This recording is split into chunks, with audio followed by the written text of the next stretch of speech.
All right, what is up, boyos? We are back training some motherfucking arms. And big realization.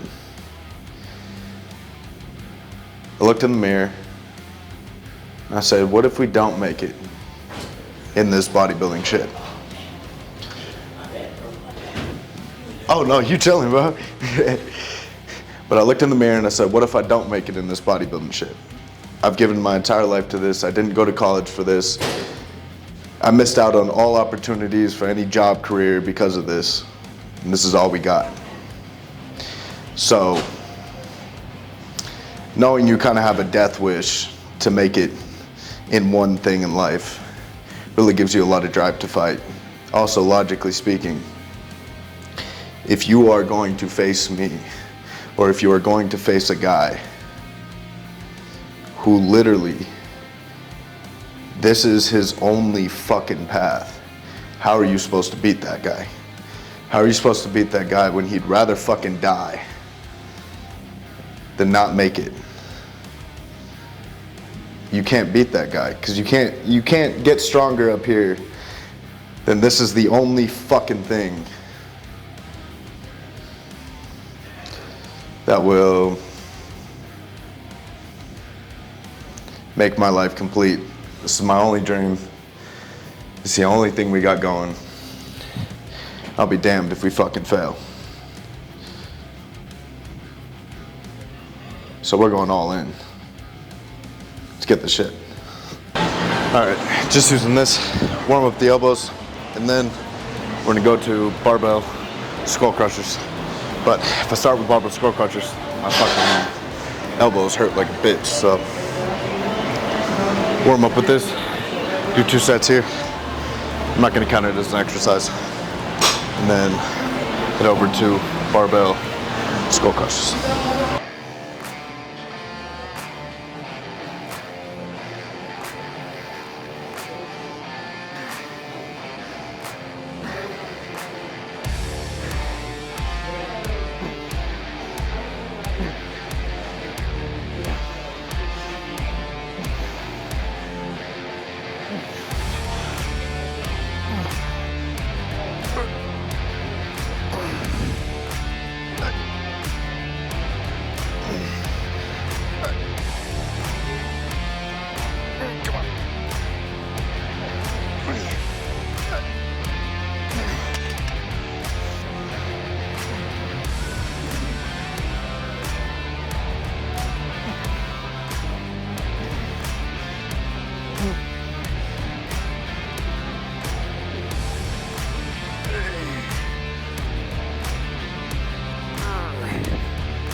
For me at least, this is probably the best movement for building my triceps. It feels it's a deep stretch and pull at the very bottom, and then an insane contraction on the way up. So this is one of my favorite mass builders for the triceps. I never see anyone do barbell skull crushes anymore. See, everyone's sticking to machines. Not a lot of people train like barbells and dumbbells with arms anymore, which I find to be weird, because like you look back 50, 60, 70, 100 years, People have built their arms off of dumbbells, barbells, skull crushers. Granted, they didn't always have the machines, but I mean, I just stick to what's proven to work and what's worked for guys for, you know, hundreds of years. So now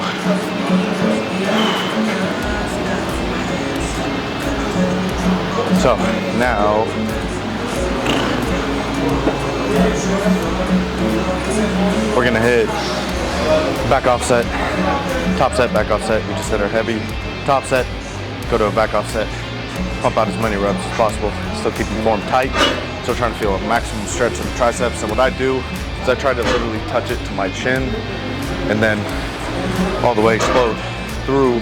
But on my explosion, I keep my triceps locked in as much as I possibly can. So I'm trying to get my elbows as tucked in as possible. And it gives me like a completely different contraction. When you're going out here, I really feel that like outer side, get that like inside contraction. And really just overall tricep, but try to squeeze my elbows in as much as possible on that way up instead of letting them come out.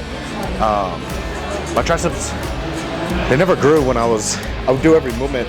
At the bottom, I would try to squeeze it in, but then at the top, I would extend all the way through. When I started tucking the entire way, so much deeper of a contraction. So let's hit this, and then I'll figure out what's next.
All right, same thing on this one.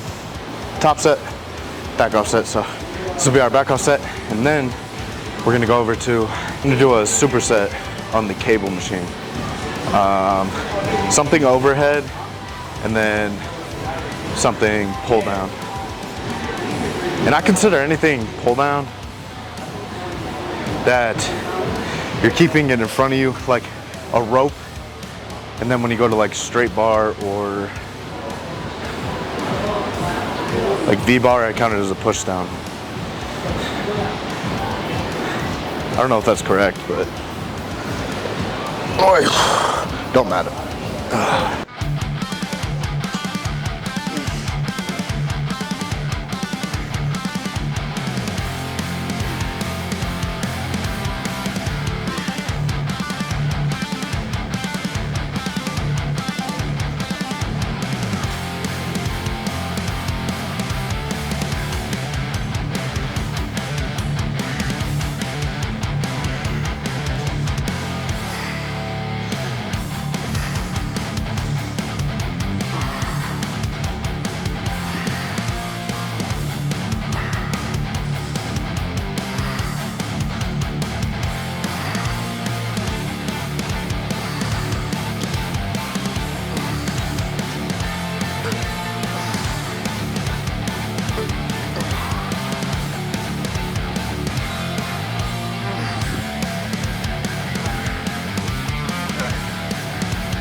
Fuck.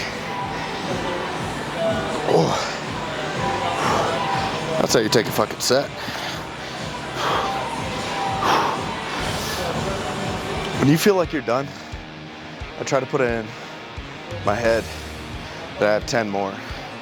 So right when I feel a rep where I'm like, oh fuck, and I'm struggling to get it, I say I got 10 more. You got 10 more. And it takes you out of that like, oh shit, I'm close to failure feeling, to really convincing yourself to believing that you have more in the tank. And just the change of mindset can make you get 5, 6 more reps. Even though if you would have been like, oh shit, I'm close to failure, come on, bust out these last couple reps. In your mind, you're so close to failure. If you can take yourself out of that mindset, you're not close to failure ever. It allows you to push as far as you actually can go. Because once your mind quits, you quit. Your mind controls where failure is, it's not your muscle. So if you can put in your mind that you're never close to failure, then you'll actually take the muscle to failure. And I try to convince myself so hard, by the time I do get to actual muscle failure, I'm shocked that I couldn't get the next rep. And I think that's the best mindset to have when lifting, is you're just never close, never ever close to failure. I'm struggling, I got 10 more. Next rep, all right, I got 10 more again. All right, next rep, 10 more, 10 more, 10 more. Yeah.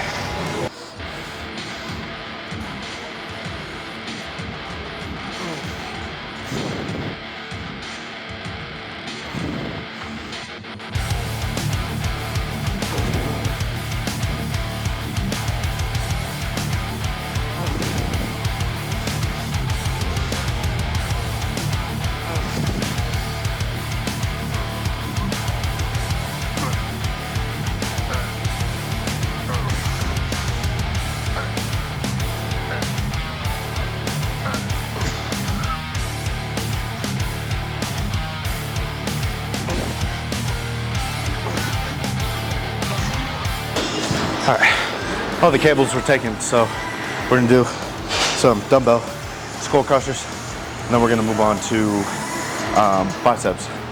I'm gonna try to start on the preacher curl, but if not, we'll find something else. Well, actually, I'm gonna start off with hammers, dumbbell. Start there. We'll go to concentration curls, and then hopefully a preacher curl. I love the preacher machine they have here, so hopefully we can hop on that. It's not taking. Let's get it.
All right, same thing on these movements like we do with triceps, top set, back off set.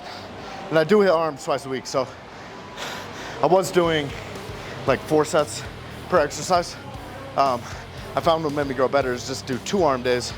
Instead of doing the 4 sets, do 2 sets, but dividing that up into 2 different days.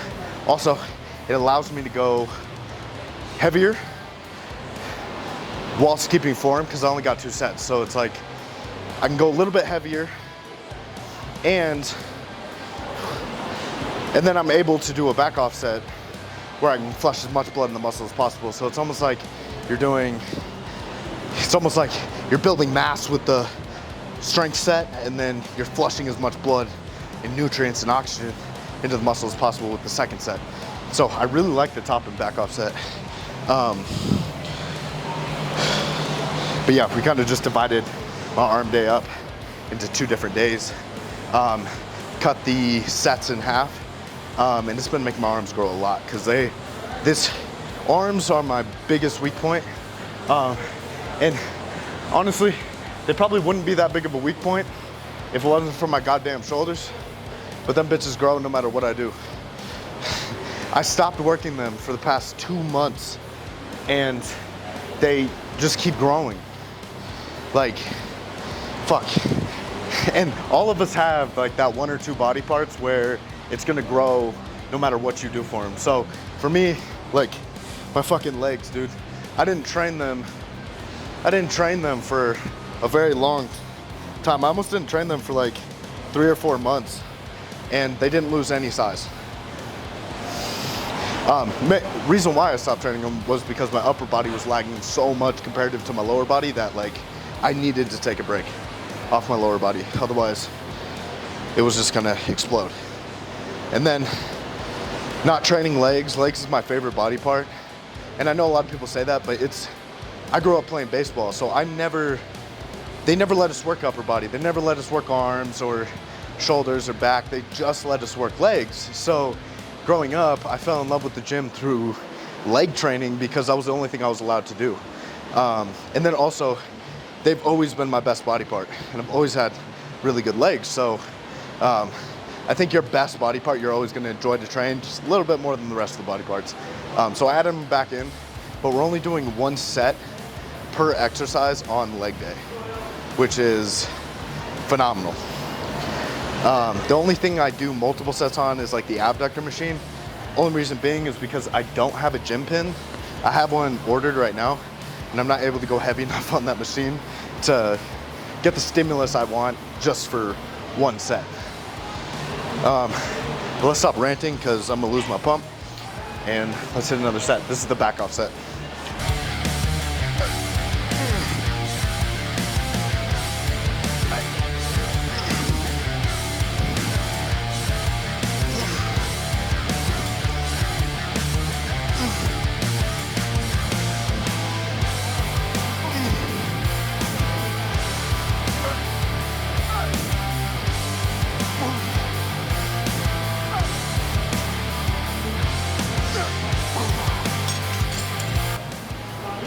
Whoa, fuck. All right, now we're gonna go over to the preacher.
So with that said, I've been doing that recently.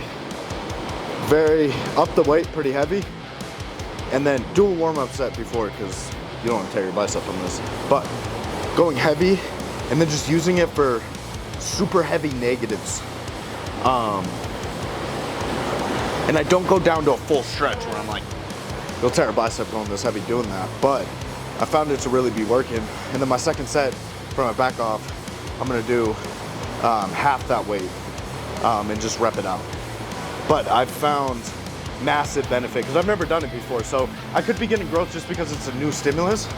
But I do find it extremely beneficial to go really heavy negatives because you can lift more weight on a negative of a movement than you can the positive. So I really like doing that. And I just started doing it. So I have been getting growth from it and I really like it. And you just feel the most insane, like you feel your bicep just ripping apart. Sounds terrible, but real lifters know what I'm talking about. All right, let's drop the weight by half. Just put a 25 on there. Full stretch, full squeeze. Just wrap it out, put as much blood in the muscle as possible, and then we got to get out of here and go eat a shit ton of food to grow.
All right, so I dropped the weight, then I picked it back up and did more. The reason for that was because I felt like I dropped it too early. On the first one, I didn't go to complete failure. And sometimes you just get so in the zone and locked in and you're in your own fucking world that you don't take something all the way to failure. Don't be the guy to just walk away. Pick that fucking weight back up, do more reps, go till actual failure. You have to train to failure in order for the muscle to grow. Reason being is because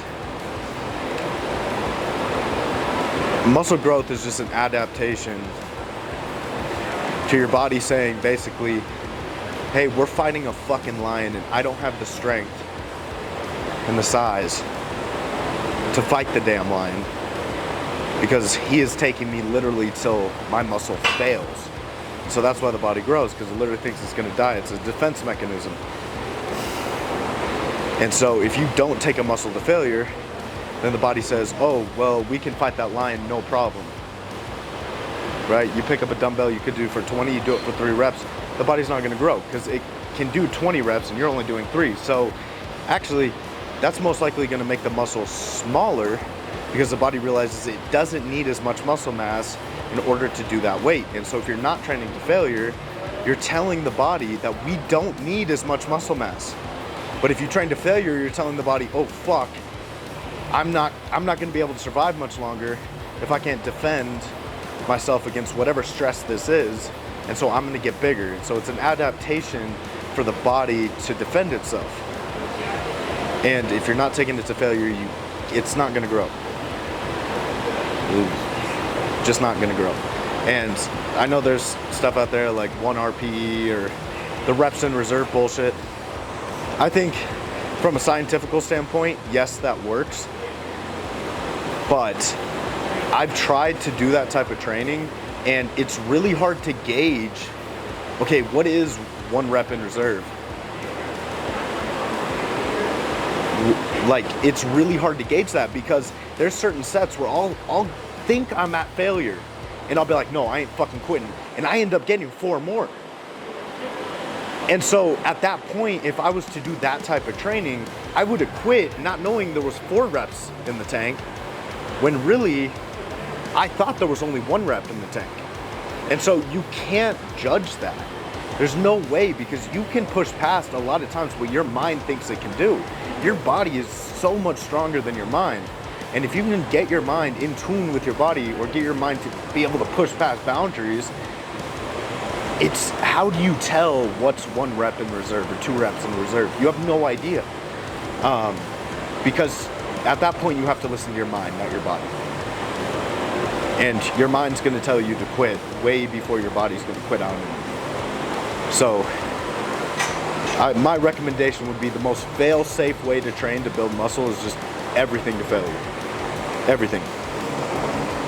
And learn what true failure is too. Like, I learn every month, I'm learning what failure really feels like. Like, when you first start training, your failure point is so much, you have so much more reps in reserve than you think you do. You're like, oh, I just hit fucking failure.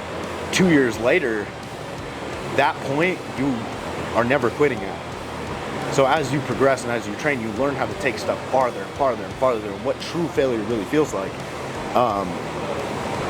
And I'm learning every workout, you know, there's a new level of failure. So yeah, highly don't recommend doing that RIR, reps in reserve bullshit. You can't tell.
Right.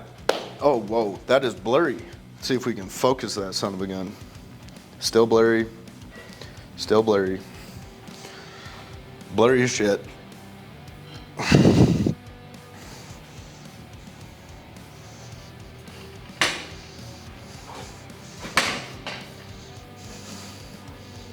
That's better, kind of. This is so blurry. Okay, we're gonna stand this close to the camera. Maybe if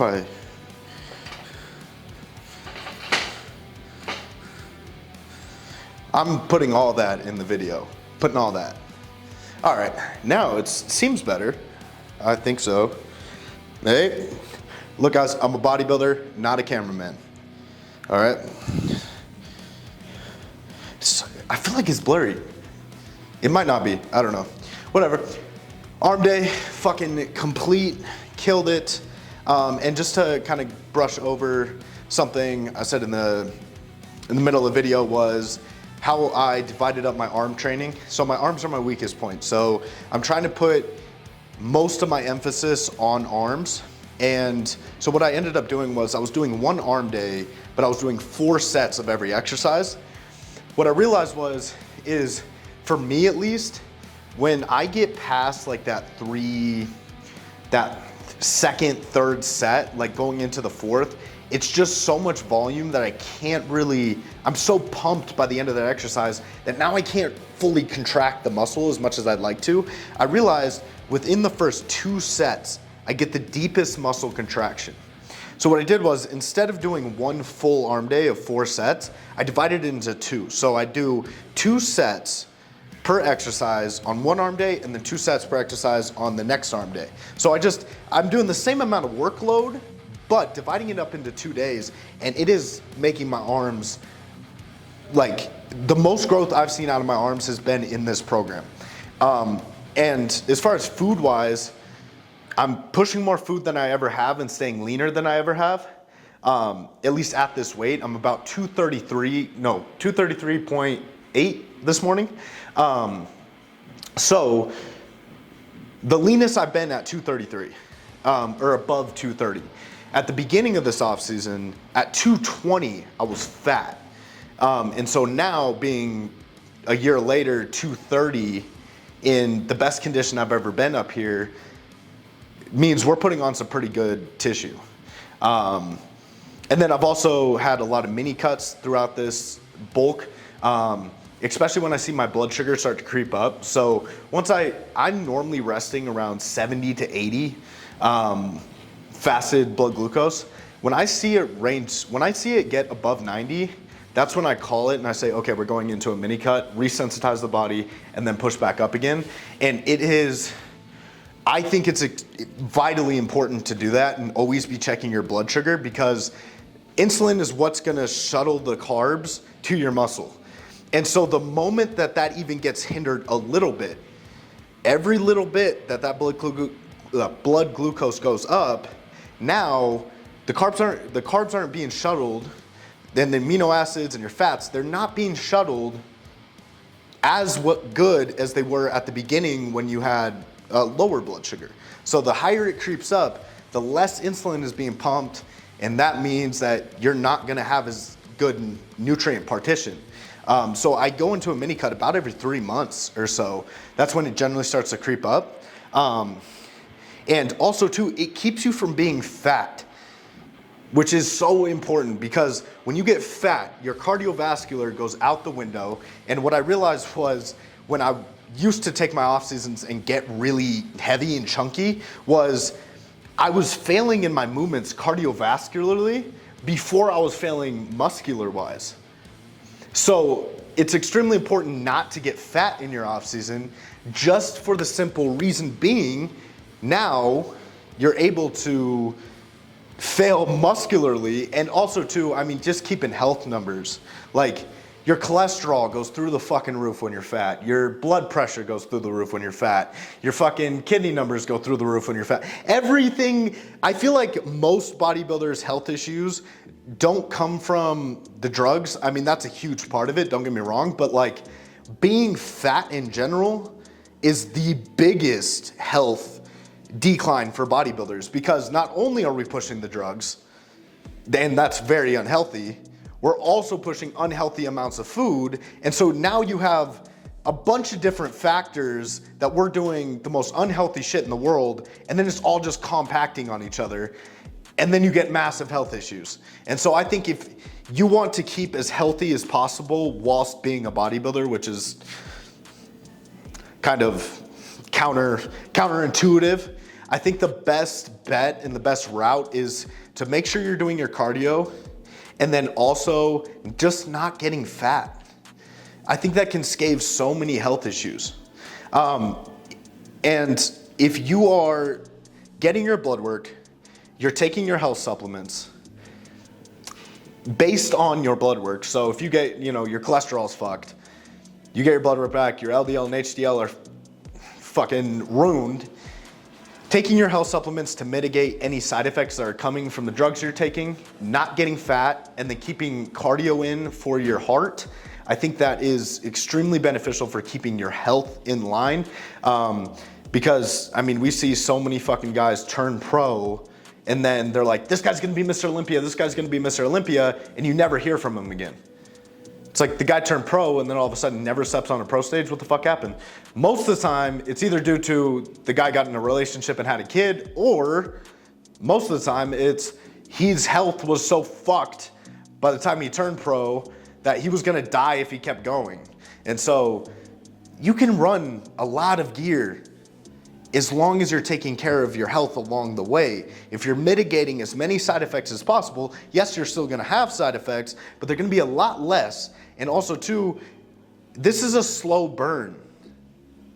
So if you take steroids for 20 years, it might take 20 years for your cholesterol to be at a point where it's not coming back no more. Not keep using cholesterol, but just the thing coming to mind. But like, let's say your LDL and HDL are fucked, and you cycle, you come off, it comes right back. Cycle, gets fucked, you come off the drugs, goes back to normal, right? On the drugs, it's fucked. Off the drugs, it's normal. Eventually, year after year, it's gonna start to creep up. It's gonna start to creep up, and then eventually you're not gonna be able to get it back. And that's when you have to take other drugs from the hospital that your doctor prescribes you now to mitigate all these issues. And then all of a sudden you have to quit bodybuilding because your health is too fucked. So it's a slow burn over years and years and years of abuse of the drugs. So if we can just do the absolute minimum of taking your morning supplements and your nightly supplements, that can save you fucking 5-10 years worth of fucking issues down the road. And that's a 20-year-old speaking to you. So fucking listen up, kiddos. Anyways, I'm gonna stop ranting. Thank you so much for watching. I plan to do a lot more content. I'm really enjoying making the videos. So a lot more content to come. Please comment if you guys want to see any other type of content besides working out. So I don't know what else to post. So if it's, hey, talk about, drug protocols, or talk about health supplementation, or, day in the life, whatever you guys want to see is what I want to put out. So please comment down below what you guys actually want to see. I'm always going to come out with the workout side of things because I'm a bodybuilder, obviously. So the workouts will always be there, but I would like to make some other content, and whatever you guys want to see is what I want to put out. So please comment down below that. And without further ado, that might have been blurry as shit that entire time. So bye.